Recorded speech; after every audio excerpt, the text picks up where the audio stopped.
You're listening to the Live Free podcast.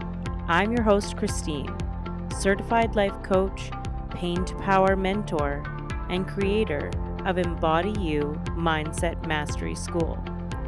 I'm here today to discuss living life after disease, disaster, or adversity, to discuss living life fully once again, a life of hope, peace, and resiliency, a life fully embodied. I utilize the lessons that I learned going through not one, but two primary cancers. I'm here today to guide you to the life of your dreams, turn your pain into power, and lead you back to yourself.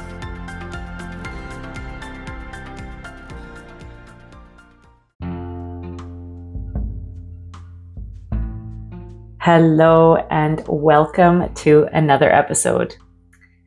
Today I want to talk about vitality foods, about bringing health into your body post-cancer. So it's important to note here that none of us know exactly how to prevent recurrence. However, there's lots of speculations and lots of different ways that I believe from my research that I have found to prepare my body. Through other experts, I have seen them mention these foods, but it is important to note that this is not medical advice. It is instead, from one survivor to another, some information about how I fuel my body. And so you'll want to run this by your cancer center, by the dietitian on staff there, by your oncologist, somebody who, your oncology pharmacist, somebody who's going to be able to tell you yay or nay. But this is just what I do, okay? And so hopefully this will help fuel your body for a good and vital life. Additionally, it may help to stave off recurrence. So eating healthy is so unbelievably important, and it is something that is 100% in our control. Now, the problem is that we have had the diet industry fueling our every move for years and years and years. So you are taught to cut out carbohydrates. You are taught to not eat fats of any kind. You are taught to scrape your calories down to nothing. And what's important to note here is that when we take away the fibers in our diet, when we take away the healthy fats in our diet, when we take away all the calories that our body needs, or the protein that our body needs, we are setting ourselves up for failure. And so the diet industry is truly not where you want to be looking when you're thinking about health and vitality for your future plan, okay? So how can you instead bring health and vitality into your body? It's all about fueling the body in all of the right ways so that it can be in an optimal health position to reduce inflammation, to help with typical body processes, potentially lose weight because it's not in such an inflammatory fight or flight state. And most importantly, to feed the gut health, make the body feel good, brighten your skin, brighten your eyes, feel better. Reduce that exhaustion that you've been dealing with. So number one is fiber. Fiber is so important to get in, and in the culture that we have, it's really, really not utilized. Now, I'm not talking about moving to white pasta and white bread and white rice and all of these types of things in an effort to eat carbohydrates. I am instead talking about nice, complex carbohydrates that are feeding the gut bugs in your colon that are really influencing the immune system in its wholeness. Because what we've studied is that it seems to be that the immune system, which is our number one fighter for cancer, seems to reside in the gut. Not all of it, but a good portion of it. They say 70%, according to my research. And so if that is true, then it's important to feed those gut bugs to keep your gut health happy and harmonious. So gut bugs love fiber. They love complex fibers. They love insoluble fibers, soluble fibers also, but definitely insoluble fibers. And so those are things that have a shell or a seed or an outer layer of some kind that when you chew it becomes somewhat flaky and scratchy. And those little flakies and scratchies, provided your gut health is in a good state, because if it isn't, then you'll want to start with more soluble fibers, more gentle, slowly building up the gut health. But if your gut health is in a good state, then you want to have things like pumpkin seeds, hemp seeds. You'll want to add in psyllium husk, flax, really good different things like beans and legumes, anything that has a kind of a shell that's going to really bring in that fibrous content. Bringing in the fiber for your body is going to help keep you regular, yes, but it's also going to feed the gut health. And when the gut health is happy, then your body is happy. So getting in those nice fibrous fruits, vegetables, seeds, nuts, beans, and legumes. Anything with fiber, you're going to want to add that in as much as possible. And the great news is that so many of the really fibrous vegetables are also really, really anti-cancerous. So those are things like broccoli, things like cauliflower, things like kale, and all of these, I'm going to butcher the word, cruciferous vegetables, cruciferous, I believe.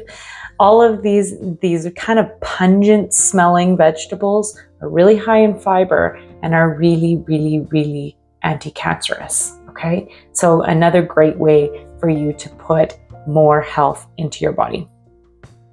Another thing to consider for gut health is really good kefirs, which if you don't know what kefir is, it's kind of like a yogurt drink, but you're gonna wanna avoid the really sugary ones. Instead, what I do is I use a kefir in its plain form, and then I add a little bit of stevia and a little bit of vanilla. And then that's the way that I get my kefir in and still have it taste good without chalking my body full of sugar. Another thing to note with sugar is that when it comes to cancer, all of us are super nervous about sugar. This has not been scientifically proven in any study, as far as I've been able to find anyway. There is lots of speculation, there's a lot of belief, and absolutely, if you are feeding your body poor things, it can absolutely lead to recurrence, but there is not proven studies to prove that sugar directly feeds cancer as far as I've seen. And so a little bit of sugar is fine. If you want to eat the cookie, just eat the cookie. Enjoy your life. Enjoyment is part of balance and health. So, but what ends up happening when you have a high sugar diet is that you feel really crappy, you feel lethargic, you have these spikes and then drops in your insulin levels, and therefore your body is tired. And when your body is tired, you're not reaching for the broccoli, you're not reaching for the kefir, you're not reaching for these healthy foods. So staving off sugar for the purpose of giving yourself vitality as opposed to fear of sugar. Because what ends up happening when we cut things out is that's all we think about. We just constantly are obsessing and wishing and wanting for the thing that we're cutting out. So instead, in this training, I'm inviting you to bring in more healthy foods into your life. Things that make you feel good, things that make you feel vitality. Because when you do that, you are going to feel more empowered. You will feel slimmer or better in your body. You will understand that you are feeding it good things, and your mind is at ease because there's no peaks and valleys. You're sleeping better, everything like that. So let's add in the healthy foods. Let's put so much of that stuff in that there's not a lot of room for all the other ones. But when there's an appropriate time for it, then have it. Today, I was offered a Frosty from Wendy's, and I love Frosties. So I said, hey, I'd love one. I got a small, I ate half because that's all I wanted, and I froze the rest. And so did I push myself to eat this entire Frosty, which a small is actually quite big. But I mean, that's how fast food restaurants are now. But you know, did I say no to it? No. But because I don't obsess about constantly cutting things out, I have a limiter that tells me, hey, you're full now.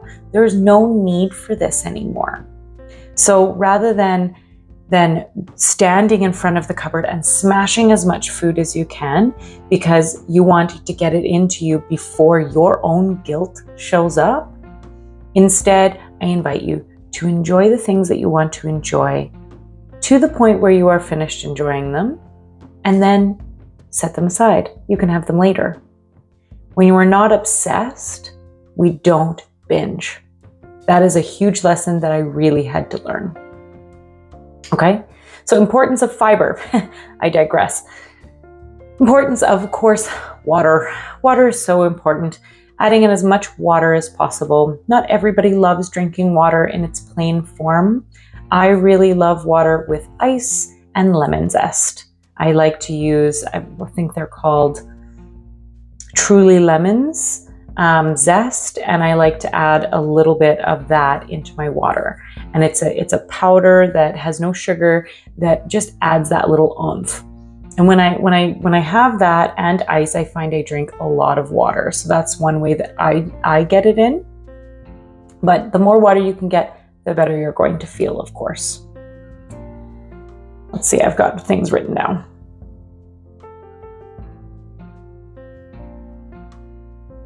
Another really great one to add in is olive oil and healthy fats. So avocado, olive oil, avocado oil, let's see what else. A little bit of butter, not an extreme amount. Some of these healthier fats are really, really high in antioxidants. So olive oil specifically being hugely high in antioxidants and anti-cancerous. You want to get a high quality olive oil, not one that's gone rancid in a grocery store. You want an excellent high quality extra virgin olive oil that has really, really high terpenes, that is really, really, really fresh. And when you have that cold pressed as well, when you have that, you are priming your body for anti-cancerous effects. Now, the trick with olive oil is to not cook it over a certain heat. So I use avocado oil for my cooking because it's a high heat oil, or it can withstand a certain temperature.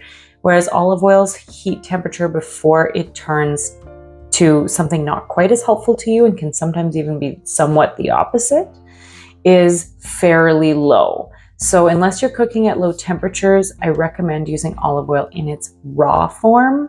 Cool. So I make my own salad dressings. I usually use apple cider vinegar, olive oil, and then some sort of carrier. So that could be mustard, it could be maple syrup, pure maple syrup, anything to emulsify it, and then whatever spices you want. That will make an excellent salad dressing every time. It's crazy good for you. There's so much health and anti-cancerous properties in that mixture, and your salads are going to taste amazing, as opposed to the craft that have so many ingredients that you can't read them and you can't pronounce most of them, and that's not health, right? Which brings me to my next point. Do as simple as ingredients as you can in your cooking and in your food. You want to avoid 20 ingredients because your body cannot understand how to process 20 things at once. It can understand how to process a few things at once. So simple ingredients. Learn to cook simply, to cook light and easy. Some of the best salad dressings I make are quite simply just olive oil, lemon juice, maple syrup, salt and pepper. It's an excellent way to get in all of your healthy fats without the 20 ingredients, on top of maybe a kale salad, which is even more anti-cancerous. Add in all those things, throw some pumpkin seeds on there for your fiber, hemp seeds. I love the mixture. It's so easy to do. It's not at all hard. You can do it quickly, and you can throw whatever vegetables that you like in there. So it's about learning to cook simply. Is this meat? Yes, great.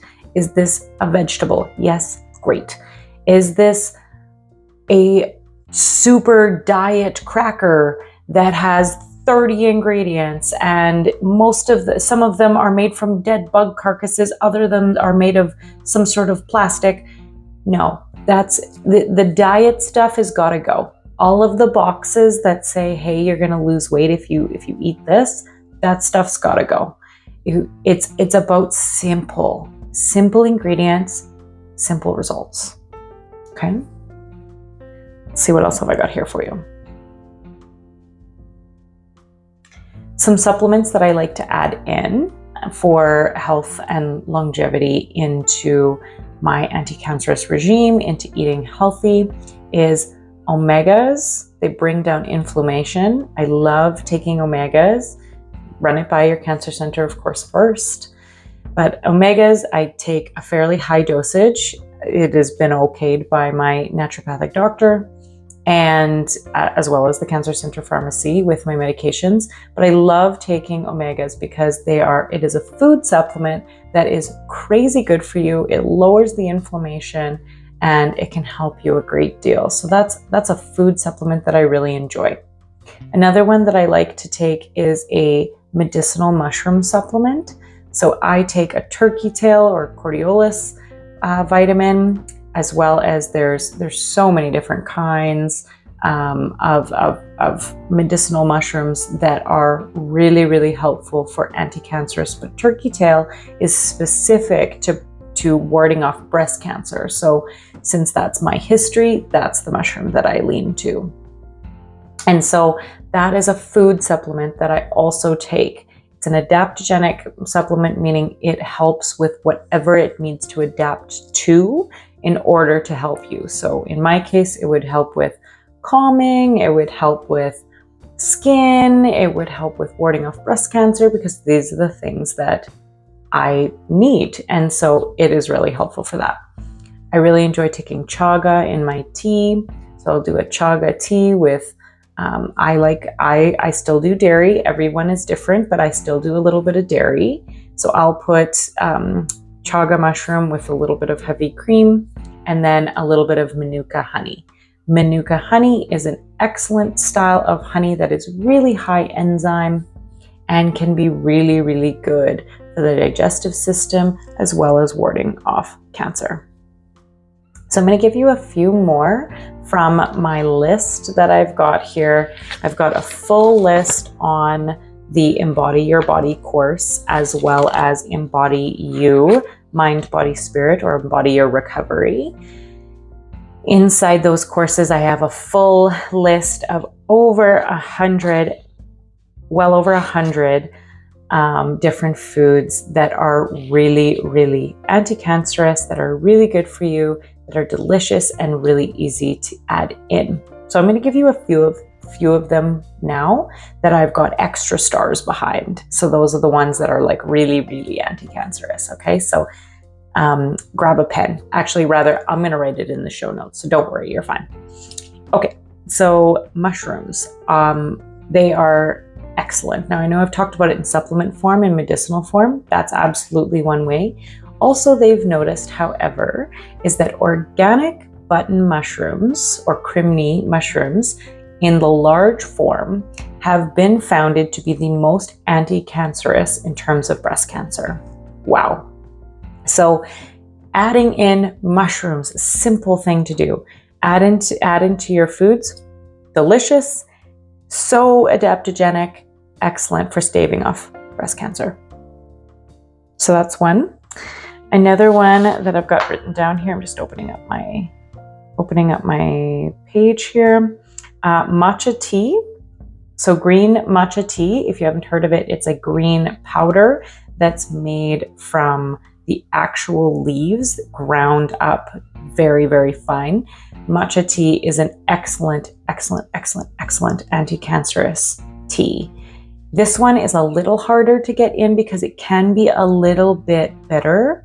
So I like to make it with a little bit of the heavy cream and of course the Manuka honey. I add that in because I don't prefer the taste of straight matcha tea, but matcha tea is so anti-cancerous. So that's another one to throw in there. Good news, everyone's going to be super pumped about this.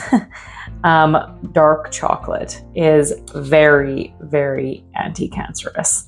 So the darker the better. No, 60% doesn't count. Dark chocolate. I have worked my way into 85% dark. I love it. To me, it tastes sweet at this point. Dark chocolate is crazy anti-cancerous. It's so good. It's very easy to add in, of course.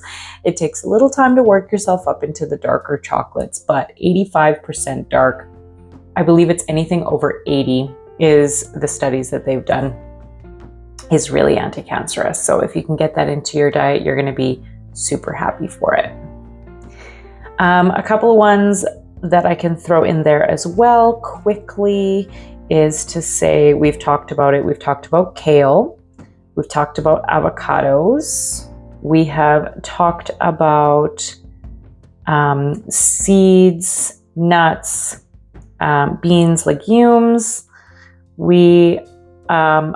And one thing I really enjoy is there is, I believe it's called Queen Street Bakery is a nice way to get in carbohydrates that are filled full of flax and psyllium husk and all these really great fibers. They have a bagel that is amazing that I really enjoy, and I add that in periodically. I mean, I'm not a big bread eater, but if that's something that I'm wanting, I definitely add those in with a little bit of cream cheese. I don't do light cream cheese because there's more chemicals in it, so I like just the plain simple cream cheese. Toast that up, it's so good. It's a great way to get in health. So that's a nice way to get in some of your grains.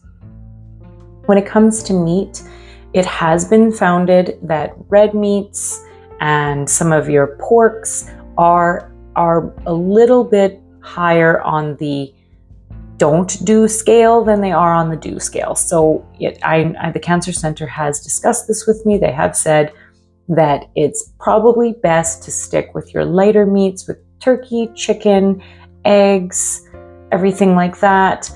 Of course, I eat to enjoyment. I try to stick to protein sources that are better for you. So seafood is a great one, especially organic wild caught. I do a lot of salmon. I do a lot of really excellent foods that way. Those are really, really great to add in as well. Okay, so take a look at those and see what you think. Let's see, what else can I tell you? Oh yes, ferments. That was the other one I was going to tell you. Some ferments that are just excellent for you is kimchi, as well as sauerkraut. Those, any sort of ferment. Kefir, we've talked about that one. Kombucha, but a no sugar added version. Unless you want some, and then in which case just drink the kombucha. But anyway, all of these different ferments are so good for you. They're good for your gut health. They're good for the gut bugs, and therefore good for your immune system and staving off cancer. Okay. Some excellent spices that are really anti-cancerous are turmeric. That's a really, really anti-cancerous one. We've talked about olive oil in kind of your condiment spices sort of thing. Apple cider vinegar is great. Parsley, thyme, all great. So anyway, so these are just a few of the foods in the foods list. And hopefully that gives you a little bit of a list. So I'll write some of those down in the show notes, so no worries there. So that's pretty much what I have for you today. I will finish with saying that 2 things. Number 1, they have found it, and this is studied, that when you eat quote unquote bad foods, that they're better digested and your body takes in more nutrients when you are in a good state with friends and family, when you are engaged in the food that you're eating and engaged in conversation. And so if that is true, then save those moments where you just eat the cake, you enjoy yourself, you have what you'd like. Have those things when you are with friends and family. And when you are sitting in front of the TV, eat your healthy food then. It's so much better to nourish your body when you are in a place of enjoyment. And so there are no bad foods. There is instead bad ideas. Okay? And finally, bless your food. Bring a little bit of God in there, because it will change the chemical makeup of the food and therefore the way that your body takes it in. So all my love to you. I hope that you take something from this. If nothing else, cook simply and have a wonderful day. Okay.